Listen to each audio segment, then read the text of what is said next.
Welcome back to my channel, The Inked Reader. Today I am probably filming this in two parts because I don't have much time today, but I'm gonna finish it on another day.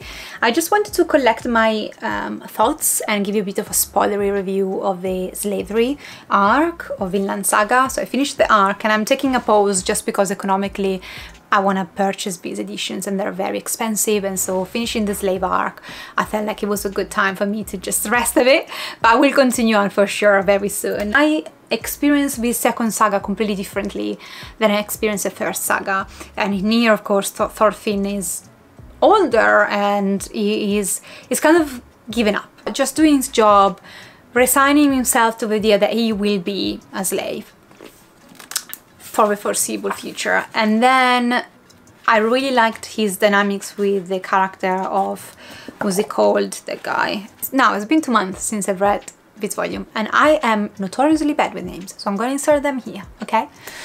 So I really like though how he's matched with his British slave and their camaraderie at times, and how different they are, but how they kind of really have a connection. So that was something that was new.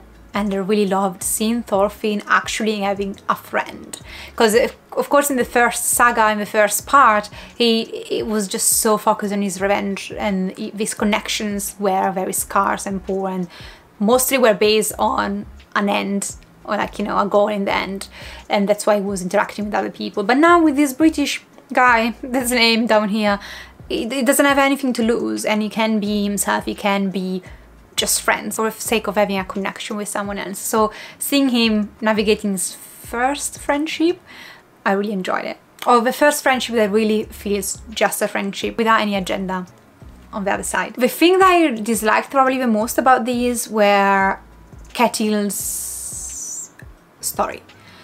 I really enjoyed and respected Ketil as the owner of this big farm and the way he was with the, you know, with the people who worked for him. And so having him turn rabid, hitting and almost basically killing Harnaid, that was rough. And I thought, I understand, you know, how, you know, losing everything or having everything you ever built and cared for be threatened might make you lose your mind. I just wished that he had not done, or that he had not become violent towards certain people. I'm not saying it's not realistic, I think actually probably is very realistic. I just found his story pretty sad though. I just found the way he changes and the way he hurts everybody in his path after the change was quite hard to witness. Harnaid, I finally had grown to like her toward the end, after, you know, her husband comes and tried to get her, and I really saw another side of her, learning about her back history, her losses, how she'd come to become a slave, and seeing how she was trying, you know, to make her husband, ex-husband, despite everything, not suffer. And that really made me cherish her and get attached to her. And then she was brutally killed off, and so by the time I got to love her, she was gone. But I do recognize the importance that she had in the saga, and I do recognize how she, you know, what had happened to her had affected Thorfinn and his choices, and put his vow to a test, you know, his vow of never being violent again to a test. That is a vow that I struggled with at the beginning, because it was like, how are you gonna do this? How are you gonna be in the midst of all of these changes and vouch to never be violent again? Is he gonna break it? He didn't break it in the slavery arc. Actually, I found the way he coped with the king. How can I not remember the king? Canute, I remember that. How he coped with Canute invasion and how he managed to get out of there. I was in awe, but also felt a bit like, just like literally, I just went, what? Because in my mind, the girl in me that's used to read grim dark fantasy and likes my, you know, violent manga in action, I wished he had broken the vow there and then. But then it makes a lot of sense what he does. It's actually very fascinating. It's actually very new and different from any other grim dark manga I've ever read. Like, violence would be the answer and he's is not going to choose violence. He decides to do something else, and I think even the other people, you know, Canute included, it's so surprised by his choice of not using violence that actually he gets away with it. Like, he actually finds a solution in a sense. So I was also very surprised and pleased by the way, you know, he makes this in the end and how this turns out in the end. So I want to see what happens next. I want to see for how long he can keep this vow, if this vow will stay. I am still finding or looking for answers about his father's story.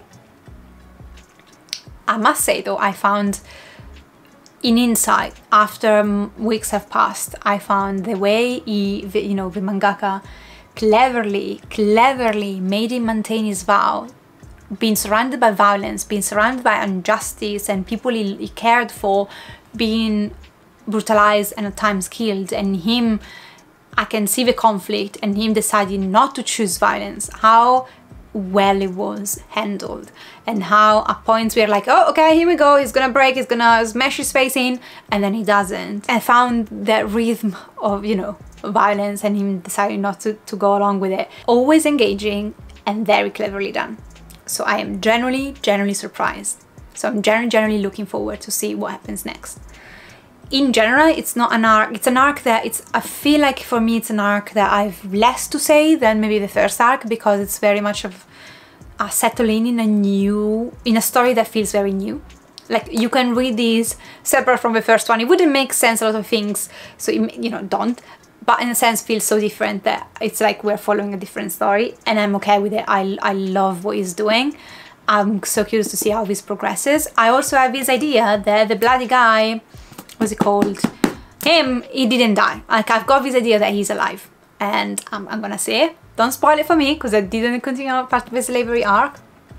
But I've got this thing in the pit of my stomach that tells me, it's not done. The thing doesn't feel done. And I would love to see that. Canute, like, the fact that there is the head of his father that he hated now telling him things in his head, and the conflict, the inner conflict, you know, I can see the father of Canute almost being like a part of himself, like almost like he's dissociating and different parts of himself are talking with himself. Fascinating. I want to know what he does with this. I really enjoyed this character. I was sad to see a beloved character I believe was good and was going to do some good, now turning into someone who had caused, and will probably cause, death and despair.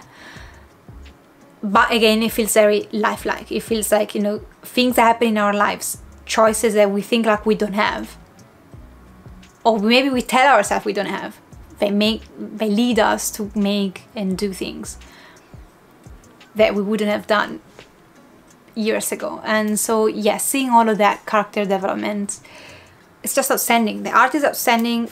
I can't complain. I think he's doing something so new, and as someone who's in the recent years I love Viking stories, I had not managed to find many beloved ones. This one is a breath of fresh air, because everything he's doing this, I have no idea what's gonna happen. Like, I'm generally opening a volume, just say, I'm wondering what's gonna happen in this, because I can't make guesses, and I'm someone who likes to guess, and sometimes I'm right, and then I'm disappointed when I'm right most of the times, not always, but most of the times. But with this guy, I've stopped asking myself what's gonna happen. I loved also the character Snake. Is it Snake? Oh, his character. I hope we see him again, because now, you know, we are moving, so Thorfinn is going, he's free now. He's moving toward the promised land, and I'm waiting for a reconciliation with his family, but at the same time there are some characters like Snakeman that I would love to see, and the old man helps them, so I really hope we're gonna see them again. I also found Snake like kind of a bit of like gave me that side of Thorfinn that Thorfinn doesn't have anymore, or doesn't have in this, you know, the guy who feels fair but also is gonna use violence when it's needed, and to protect what he thinks is right to protect, or what he cares about. So having him providing me with a bit of violence, I guess, made me happy, because it was justified. Like, in my head, whatever he was doing, I might not have agreed all the time, but I could see someone who was trying to do the right thing in the wrong way at times, like when he, you know, with the husband of her nails, and, you know, this was a guy that killed other people, so they wanted to capture him and kill him in order, you know, to put a stop to a dangerous fugitive, which makes sense. And so it was, I don't know, I like how, you know, we're taking the story and we're following from different perspectives, and everybody has its own justification for doing what they do. It's just working brilliantly. It's just working very well. So yeah, I have nothing to complain about. Yes, there was a part of me just saying go and kick the asses, but we get people kicking asses, and anyway. I found it quite clever also the way displayed, you know, how can you try to take possession of a farm, of Ketil's farm, how he tricks the sons, and he used the personalities of the, you know, the people involved to kind of cause then a murder that then would justify him taking possession of the farm. And now, you know, taking the element of the son was very, this guy here was just an ass, right? So full of himself, but actually someone who's not actually a good warrior at all, but he could use and manipulate. I think what I really like of Canute as a character is someone who manipulates things to get what he wants. And again, the way he does it and the way this is shown in the manga, it's actually very interesting. It's very obvious, so again, it wasn't subtle. I got what he was doing pretty much soon, but I don't mind it. But I can recognize its cleverness despite being able to see at all times what's happening. I guess that wasn't a surprise for me, so I understood what, you know, what was behind the duel and the murder and all of that, as they soon realize themselves, to be fair. But I don't have much else to say about this arc. And again, I feel like it's settling in for me in another story about Thorfinn and him being matured and a man now. I'm looking forward to the rest. I'm looking very much forward to his reunion with his family, which we get a hint of. I think some of the issues are the new arc, and I'm gonna get back to you once I've read the new arc. And so I'm looking forward though to chat with you in the comments down below, but I'm gonna see you next time. Take care of yourself. Ciao!